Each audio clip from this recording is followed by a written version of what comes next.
And what wonder does is it creates a high degree of neuroplasticity. So you can lay over this new thinking. This is so important when you consider that this is a piece of research from McCrindle that a child graduating from high school today will have 18 jobs in 7 industries. So the amount of learning and unlearning that they have to do is just incredible. Futurist Alvin Toffler, I love, he said this, that the illiterate of the future won't be those that can't read and write. It'll be those who can't learn, unlearn, and relearn. And this is, again, why I think, wonder-based learning environments are so important, and wonder in our work environments, because it creates a mechanism where we are able to learn and unlearn more effectively. I've got a phenomenal guest today, Monica Parker, who's joined us with Alex Genov. We're here today to talk about the future of work, the emotion of wonder, and how trust can provide a framework for a new way of thinking and leading within organizations. So Alex was giving me a hard time there because I'm actually wearing a jacket today, and I have to say it's in honor of Monica, because we're out speaking to a whole range of different companies today about her new book, which I have the pleasure of showing you here today. It is called The Power of Wonder, and it is a Wall Street Journal bestseller, which is phenomenal. So congratulations. Thank you. First of all, welcome to Belfast, and welcome to, we're joining live from Las Vegas as well from Alex. So you're very welcome. Well, thank you. And of course, coming to Belfast is always sort of a welcome home, because this is a very special place to me. So always happy to be in Belfast. Better in Belfast. Exactly. And I think, just for context, by way of introduction, so Monica not only is an author and has spent a good deal of time researching this book around the power of wonder and how that can lead to a new way of leading within organizations. But if we were to go back, you actually did your master's here at Queen's University, which means that that has a special connection to Alex as well. So Alex, I don't know if you want to share your Queen's story as well, and maybe you and Monica have probably drank in the same bar and enjoyed yourselves on a night out in Belfast. So yeah, it's a small world, as to say. So you're very welcome, Alex, as well, and you're looking as dapper as always. That jacket always amazes me with these beautiful jackets, and I'm usually wearing a hoodie. So there you go. You're very welcome, Alex. Well, thank you, Chris, and welcome, Monica. And speaking of wonder, I mean, this is that's my secret sauce here. It doesn't matter what I say as long as I wear a nice jacket. I think I think that introduces a little bit of a measure of wonder there. But Chris was such a gracious host. Now is a very good friend and collaborator over the years. But that's over. I've given a lot of talks over the years, but this stands out as one of the best experiences for me because of that, human connection. And I'm sure we've drank at the same bar because Chris was our guy after all. So, I mean, these are the things that stick in your mind after the years. It's not the numbers and the statistics, right? It's the human connection. Superb. And I'm really looking forward to a wonderful conversation.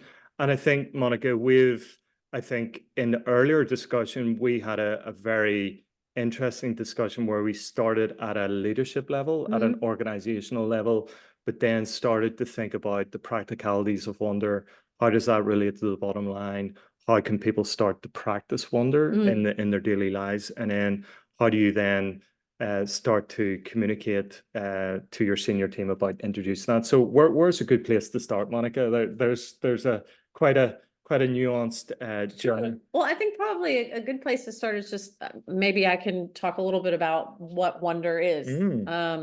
Because one of the challenges, one of the reasons that I wrote the book is because wonder is something of a shapeshifter as a word. You have to wonder, which is the verb that would be associated with curiosity, but then you have a noun, which would be a wonder, and that might be the catalyst for something like awe. Sure. And what I wanted to do is connect those two concepts. So the way that I describe wonder is starts with openness to experience. It moves into deep curiosity, which is curiosity for the joy of exploration, then into absorption, which could be presence or flow. And then if we're lucky, it might move into awe, which is a self-transcendent experience. And I even call it a cycle, because the more we experience each one of these components, the more likely we are to experience them in the future. And so my hope with writing the book and sort of defining wonder in this way was that people would see it as something that we could experience in the quotidian. Yes. And obviously what's important to you and your audience is that I also did a chapter specifically about wonder at work, because you know, the Gallup workplace report just came out again this year. 15% of people are highly disengaged. That basically means they have some years a question that says, I feel like I'm sleepwalking through my day. So sleepwalking, these are people who are active saboteurs to their coworker success. I mean, that's not a great statistic. Yeah. It's like there are people out to get you. Like that's so, and this is the challenge. And so when you have numbers like that, but still even those that aren't active saboteurs, another 63% are just disengaged. Oh my word. And so obviously work isn't working for so many people. And I believe that wonder-based work cultures, wonder-based leadership, thinking can really help us transform not just workplace cultures, but the lens through which we view work as humans. And yeah, so I think that was one of the things that drove me and how I'm right now trying to connect wonder to the workplace. Excellent. And I think what's really interesting, Alex, all of this, you know, wonderful research is grounded in real practical advisory and experience work that Monica has done for the likes of LinkedIn, for Lego, for a whole range of global corporations with her company called Hatch Analytics, where she advises around the future of work. So I think, Alex, even just maybe if you want to open with the question, I think we like to layer these to create a bit of a narrative and a story. So maybe, you know, we've started with the definition of wonder. I was asking Monica about how does that then relate to trust in the workplace, and maybe that's a nice way to nod to the conditions for introducing this as a concept to an organization. So what we know is that people who experience wonder are more pro-social. So pro-social are emotions, are helping emotions. So they're more empathetic, more compassionate, more show greater gratitude. And what we've seen is that, you know, people don't leave their jobs, right? They leave their bosses. And so one of the elements that, or a derivative of wonder also is trust. So we know that people who experience wonder more often are more authentic and perceived as such. That engenders trust. And we also know that the communication between executives and the people under them tends to improve in a wonder-based culture, or just when people are experiencing wonder more regularly. And so trust, of course, is, you know, intimately connected to psychological safety, which we know is so important in the workplace. And so it's really about having enjoying the derivatives of a wonder-based culture or a wonder-based lens to leadership that absolutely will engender greater trust. Superb. And Alex, as you listen to that, what is resonating that would tee up another kind of additional question in terms of teasing this out? I mean, this is all music to my ears. I mean, Monica, fantastic work. I think this is, and as a psychologist, I was thinking, as you're speaking, right, there's always the personality, the person, and the situation that determines the outcome always, right? So I think you alluded to those two. Maybe there's a there's a question here about how do you see this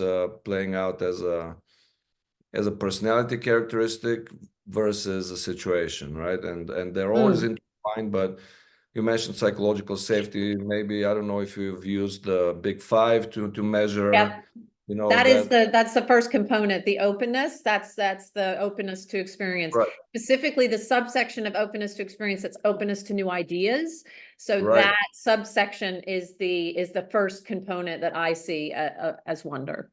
Right. And the tricky part is that these two are so intertwined because culture, as we know, is the people. I mean, culture of a company is the people. So if if you have people in a company that don't believe in that.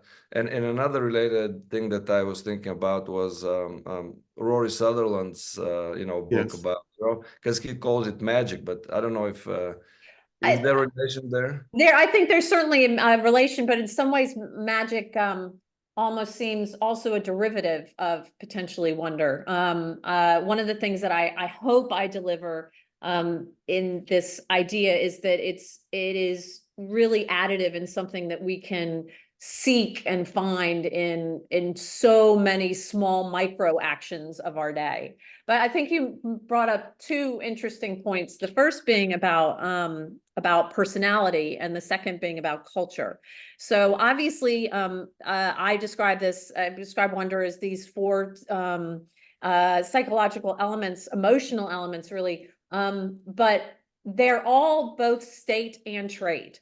And so, meaning trait are the things that we're born with. It's our personality. So it's a personality trait. So half of that is what we bring to the party from genetics, and the other half is our experiences till we're about 25. Now, openness to experience is very lightly a state. It's really mostly a trait. And so that's probably the thing that is the least malleable, although there is some really fascinating research that shows that high states of wonder create a level of plasticity that you can actually increase your openness to experience fairly significantly, even though personality traits tend to be somewhat set. Then, of course, moving into to curiosity, epistemic curiosity or deep curiosity, that is absolutely a state and trait. We know that we can dial that up with our environment, with the things that we engage in, and in fact, our trait curiosity even changes over time, and that the older we get, the lower it becomes, because we erroneously believe we don't have anything else to be curious about. And so that's something that is almost like a muscle that we need to exercise.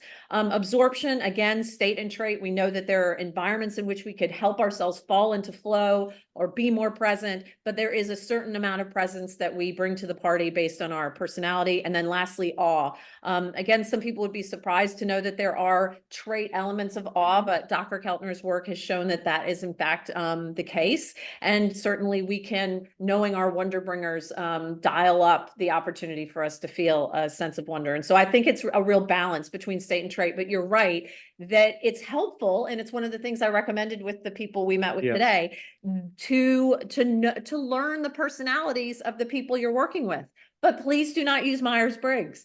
Please do not use Myers-Briggs. Use the Big Five. It's free. Right. It's free. If you want to Right. get fancy and pay more for it, then you can use DISC. DISC is also based in the Big Five, but the Big Five is so well founded. Why, don't, if it's not broken, don't fix it. And so I think that that's a really great tool to understand where you sit on these elements, to know if you need to do some more mitigation in order to bolster what might be a naturally low trait quality.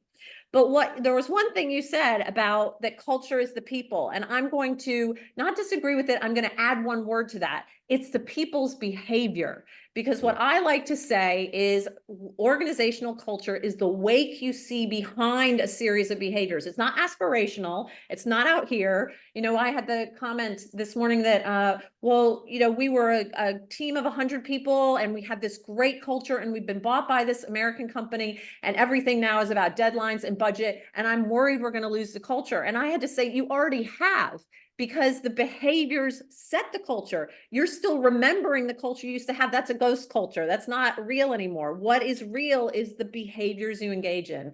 And so a culture is the people's behaviors. Now, of course, behavior is going to be driven by your personality, and so they are certainly linked. But I think it's also recognizing that you can have the greatest people, but if for whatever reason, because they're not engaged, they have terrible leadership, they're not motivated, then their behaviors are not going to align to create the culture that you want. Absolutely, 100% agree, Monica. I mean, it's the behavior, it's the rituals, and it's how things are, how things are incentivized, how the behaviors are incentivized. And having spent 10 years with Zappos and being lucky to experience Zappos under Tony Hsieh, I'm sure you've, being interested in this. I mean, when I joined Zappos, it was like Alice in Wonderland for the business world. This was, I mean, I went down the rabbit hole almost right away. But it was this, the culture is what used to set Zappos apart. And and it was the investments. I mean, it was really the investments, how Tony Hsieh decided to invest the funds that they had, right? You had to spend $50 a month per person per month to go and have fun and eat and drink with your friends. That And was that is behavior. so, That is behavior that is backed exactly right. by That's resources. right, exactly. And then instead of having peanut buttering the incentives every year, he would invest in a fantastic campus where you wanted to go in and experience it, and people toured it like a museum almost, or like an experiential thing out of Vegas. But I completely agree with you. This is you're making fantastic points, Mark. Well, yeah, I was going to say, just to kind of link this back to the employee, you had a beautiful analogy around the ski slope and how wonder then can facilitate a shift in behavior that then, as we think about the benefits of the organization, I thought that was a really accessible way to kind of bring wonder into the employee experience. So what I was saying about personality is that the gentleman who coined the term neuroplasticity or brain plasticity was a guy named Alvaro Pasqualione, and he describes our brain as a ski slope. And so our personality or our genetics creates the ski slope, the topography. So where the divots are, where the trees and the boulders are, that's what we come to the party with when we're born. And then over the course of our 25 years, we choose the routes that we take down. So there's a lot of choice, but of course, over that course of 25 years, those routes become ruts, and our brain loves speed. It likes to get from the top of the mountain to the bottom of the mountain as efficiently and fast as possible. So it's going to use those ruts over and over again. This is why it's so hard to change behavior, because as much as you want to, shift that route you take down, it's very easy to fall back into these ruts. And what wonder does is it creates a high degree of neuroplasticity. So you can lay over this new thinking. This is so important when you consider that this is a piece of research from McCrindle that a child graduating from high school today will have 18 jobs in 7 industries. So the amount of learning and unlearning that they have to do is just incredible.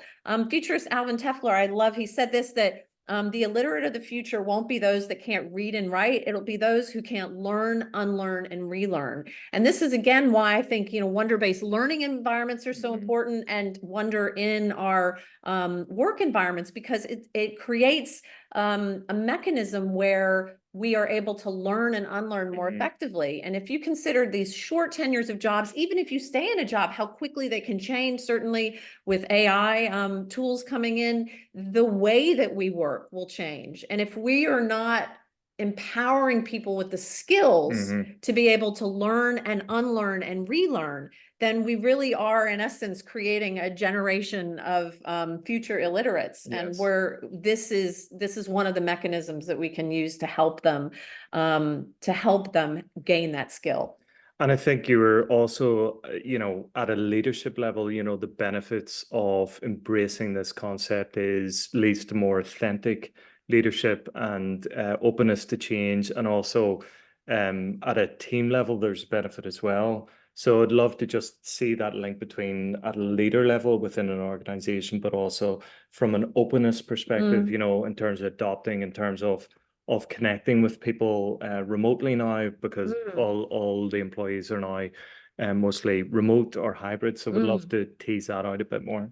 Well, I think it's a challenge, because this is one of the things that I've been hearing a lot around. Well, how do we build the culture when people are remote? How do we ensure that people are communicating? And it's really hard, because, I think we have to start to accept that there may be some people who are comfortable with a transactional relationship at work, and that we should even embrace that. If someone's only going to be in a job for 3 to 4 years, then have it be the greatest job that they ever started and the greatest job that they ever left.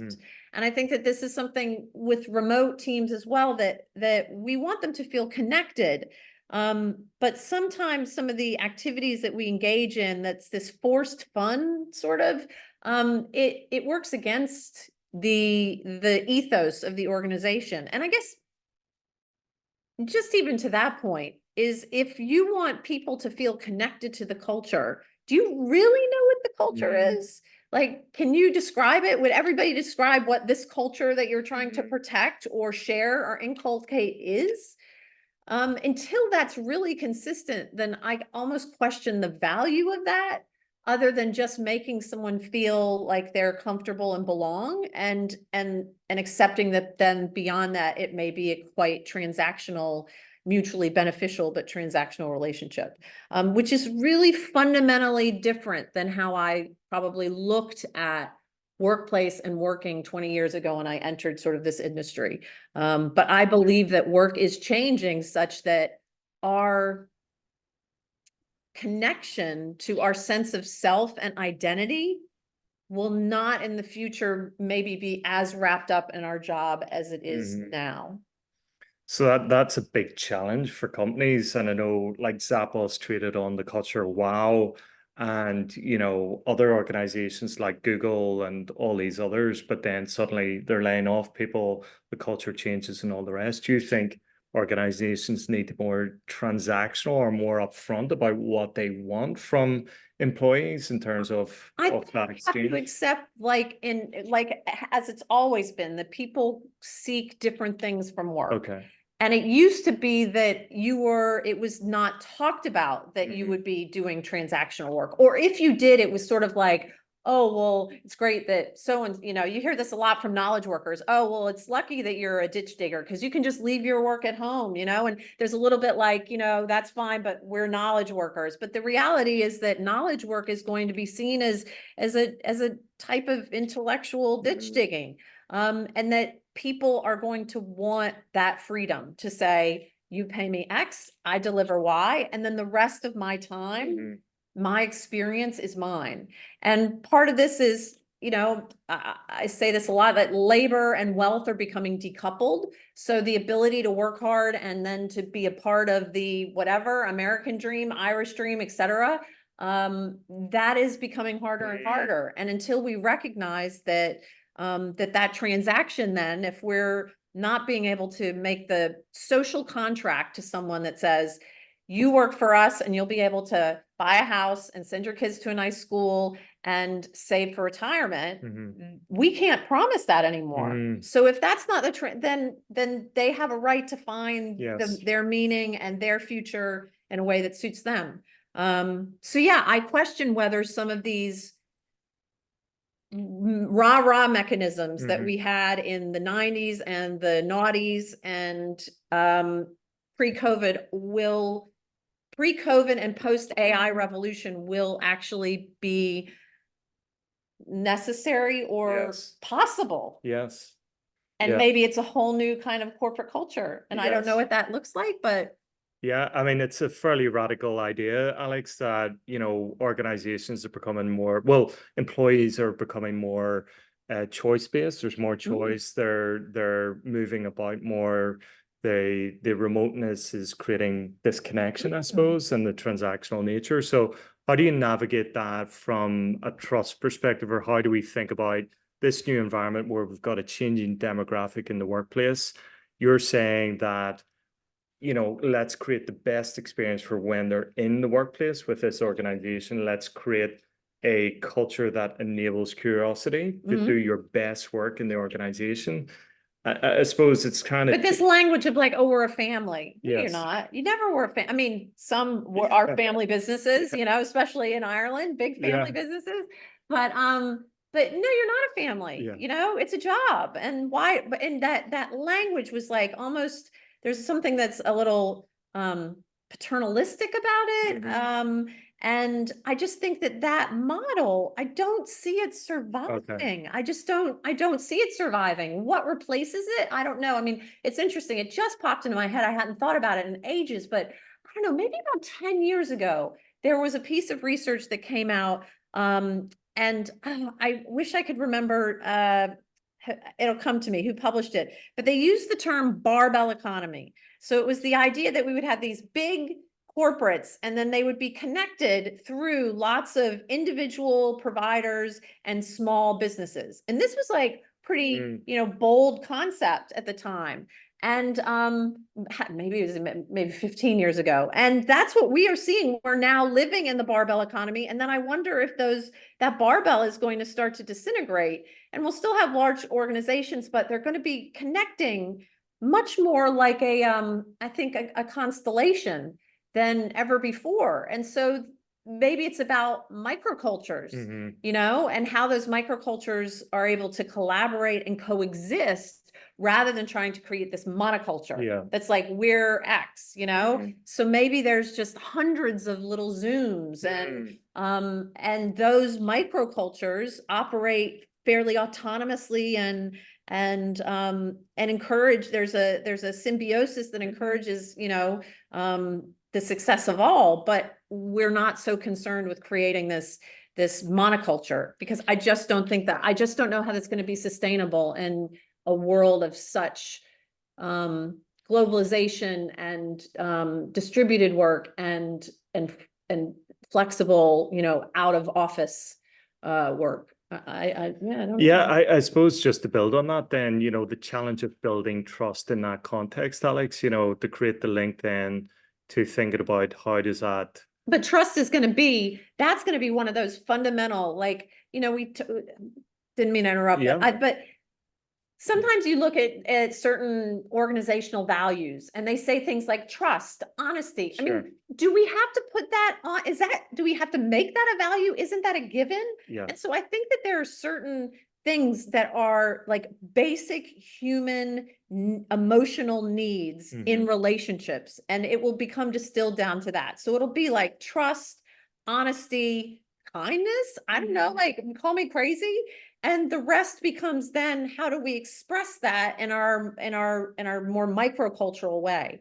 So things, you know, those true pillars of how we behave in a society and not kill each other. Well, we're still just doing okay with that. But I think trust is certainly going to be sort of one of the hangers, the frameworks that everything hangs on. Which is great to hear, right? Because I think, you know, the practicalities of encouraging wonder in the organization, it's you know, the research you were talking around the wonder walks as an example, you know, if you could maybe just describe that for a second as a tactic or an outworking to enable people to benefit from the emotion of wonder. So I would love to hear about how that it plays out as a tactic, or even just from the remote piece we talked about, the buddying system, all these other tactics. So yeah, a wonder walk. This is a fascinating piece of research done by I believe it was Dr. Keltner who looked at awe. Took two groups of people, sent them on a walk in nature, 20-minute walk in nature. The first just said, go on a walk in nature. The second said, it was a one-sentence prime. You will find something to feel a sense of wonder about. That was it. One sentence. The wonder walkers came back and had benefits for the entire next week. Lower stress, lower blood pressure, because they were so focused on finding wonder. They were hyper present and they weren't ruminating like the other walkers were. So the other walkers went walking, but they weren't walking. They weren't aware. They were thinking about what they had to pack. They had to think about a meeting.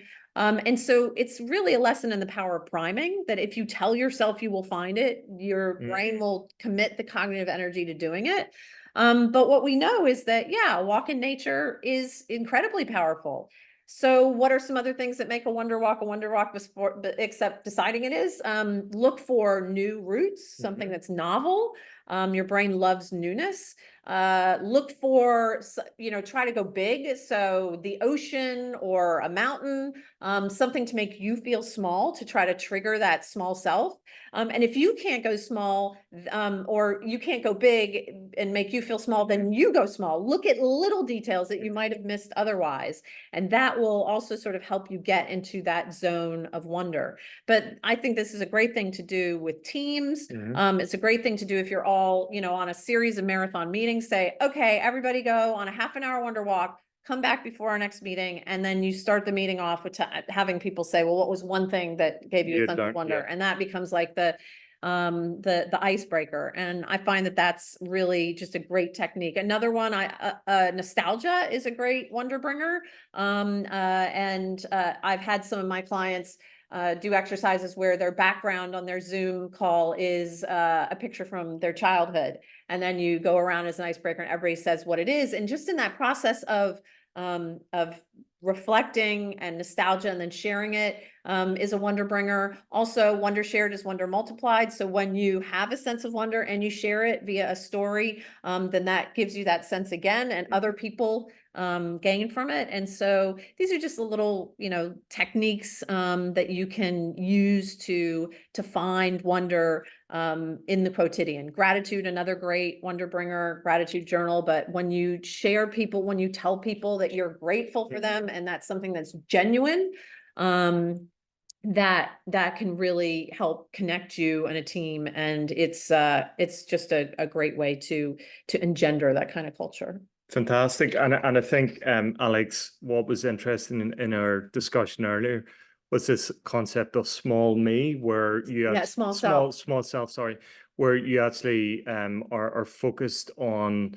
a perspective, really, in terms of reducing the focus on ego and other things. And that's a really important thing from a leadership. But I also thought the analogy and the metaphor of space and the photo and all the rest, I think that might be a useful share for Alex that will prime the next question. So when I frequently present about wonder, I use the example of the moon landing. And in July of 1969, 600 million people watched the moon landing on television, and it remains the largest shared human experience ever.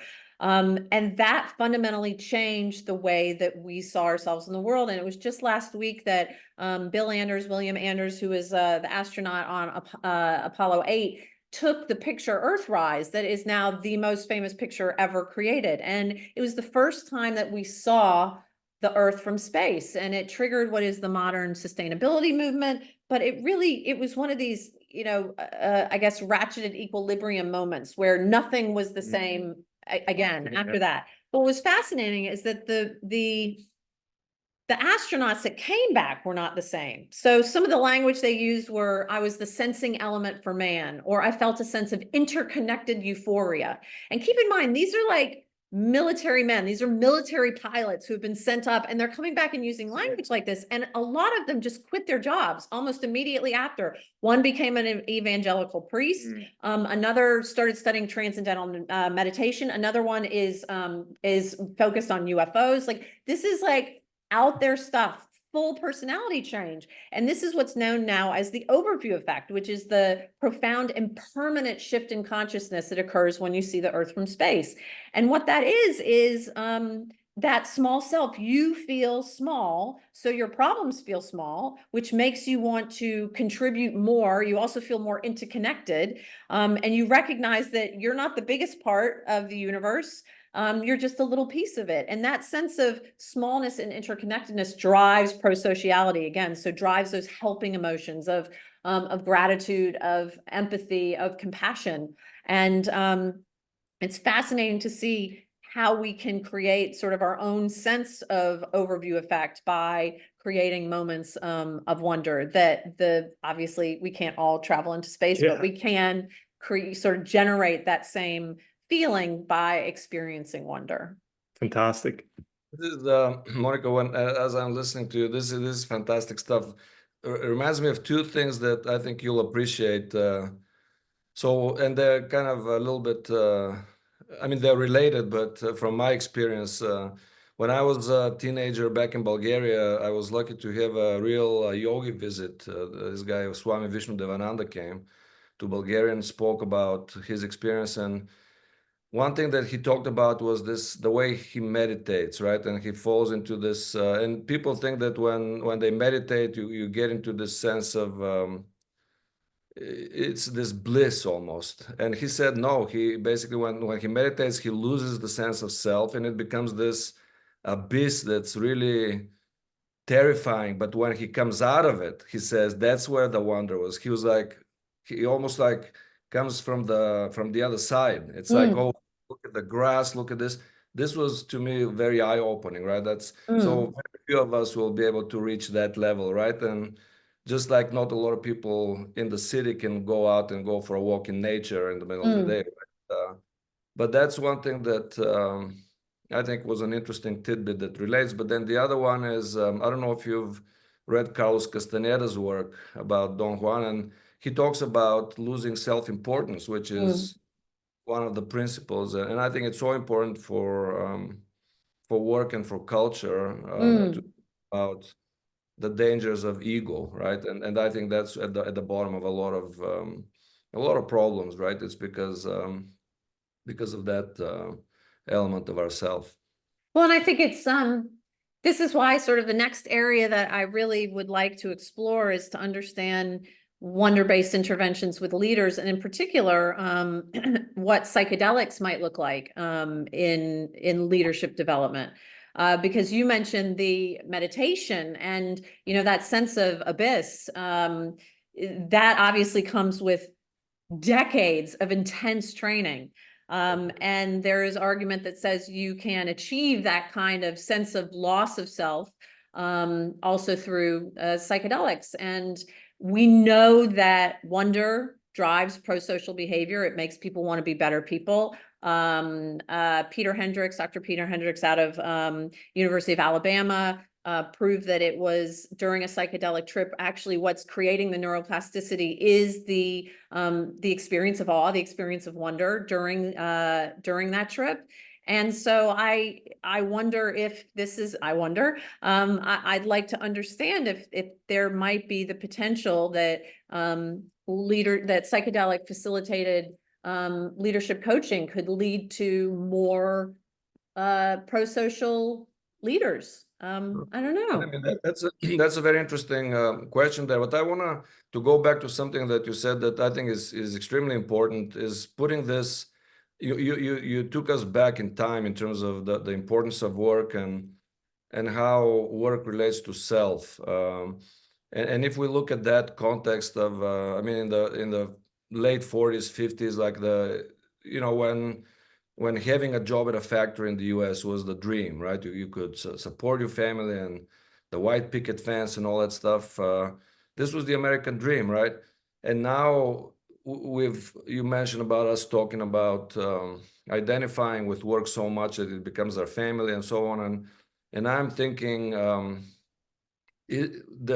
about the possibility that, and then bringing in the moon landing. I mean, do we need to really have this complete immersion into work and this immersion of ourself? What about if the work itself and the output is this wondrous thing, right? Regardless of how you may not feel like a family, you may be contributing remotely, but you're contributing to something that is wonderful, right? In that case, that's what motivates you. It's not that, because some people, like you said, some people maybe, starting in life or maybe lonely, they need a family, they need a social environment. They immerse themselves in work, and that becomes their identity. But in terms of trust, there was a time when, there was a social contract, and I don't know if that's exists anymore. Yeah, that's the thing. And it's interesting because young people now they're able to find their tribe in ways that, it doesn't necessarily have to be at the workplace. Yeah. And I just wonder if that is shifting, and if there's going to become new connecting points that maybe even are more that are more meaningful sinews. It's I wonder if in I don't know, 500, 1,000 years, people will say, what an odd idea that I should like the people that just simply get a paycheck from the same company that I get a paycheck from. Like, that's on what basis? Yeah. And that's sort of just a given, oh, well, that's your you wear this identity, and therefore, and we know that it works, people do get behind that. But I feel like those will become looser and looser connections, whereas there will become tighter ones that are, from other ways. Like, I would dare say that someone is going to be more a Swiftie than they are a Zappos employee. I don't know what you call it, Zappoers. but Yeah, I'm a but Swiftie. yeah, see, there you go. So So- it's like, and the Swifties are like, oh, hell yeah, Swiftie. Like, no, I'm, if I had to choose, Yeah, if I've got one lifeboat Yeah. and we're going down, I'm saving the Swiftie. yeah. So That's partly my two daughters, by the way, where we do karaoke carpool most mornings, See? the Taylor Swift. So, but yeah, it's a really interesting point. What I'm hearing is that the work that we see now is going to be disrupted. And I think just going back to the other point is like fundamentally the people running the companies are ego-led and dominated from this kind of cut of cloth. And you're saying, well, actually, you need to reboot that to actually connect to this disruption. That's what I'm kind of hearing. And wonder is a way to enable that, right? It inspires curiosity. There's appreciative learning. There's more authentic leadership in the organization.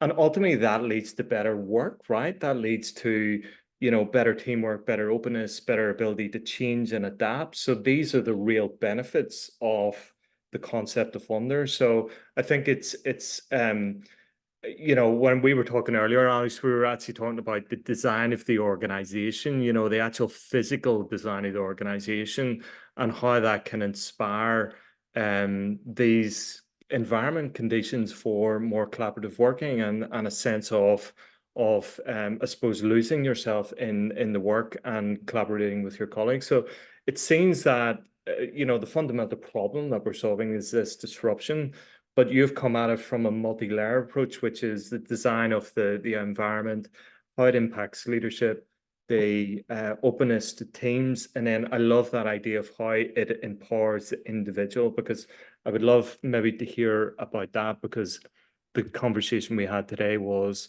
well, how do I enable the introduction of wonder in my organization? How can this relate to performance management? All the practical things that the audience will be trying to say, well, how do I start to bring this in the organizations? We laughed about the away days and, that idea of wonder being part of that. So I'd love I to. think, yeah, I was making the point that we already use wonder, we just don't realize it. And so whenever we do an away day or retreat, where do we go? We don't take them to, a tower block in the middle of, no, we take people to beautiful places that inspire a sense of, usually it's in nature, frequently it's like we're already doing these things because we know it elicits some reaction. We just probably didn't have the language for that. And it's hard. I recognize that if you were to go to your boss and say, I want to bring in Monica the Wonder Woman, I want to bring in a wonder consultant who's going to help us create, more wonder-based culture and teams and leadership, and you will definitely get a side eye. And the reason is because people hear the word wonder and they think it's squishy. They think it's like little fairies are going to spread wonder dust around and ta-da. But what I encourage is for people to Google what the antonym of the word wonder is. And if you look in the dictionary, the antonym is things like apathetic, disinterested, disengaged. Well, I get plenty of people who come to me and say, Monica, my team is disengaged. What do I do about that? And this is where I do think that wonder engages people. And while it may not end up being the mechanism that makes everybody want to say rah, rah, rah, what it does do is it engages people enough that they are interested in the work and each other. And that at the heart of that's what empathy is being deeply curious, deeply interested and present with other people. And so this way of starting to recognize that wonder and wonder-based cultures can be an antidote of some of these terrible statistics, going back to the first comment about Gallup, and improve that sense of engagement. And what then perhaps it can also do as a leader is allow us to see more clearly and be more clear-eyed and what that actual relationship is between the organization, myself, and the people that work with and for me, and create something that feels fresher and more honest and is still imbued with, a little bit of that magic.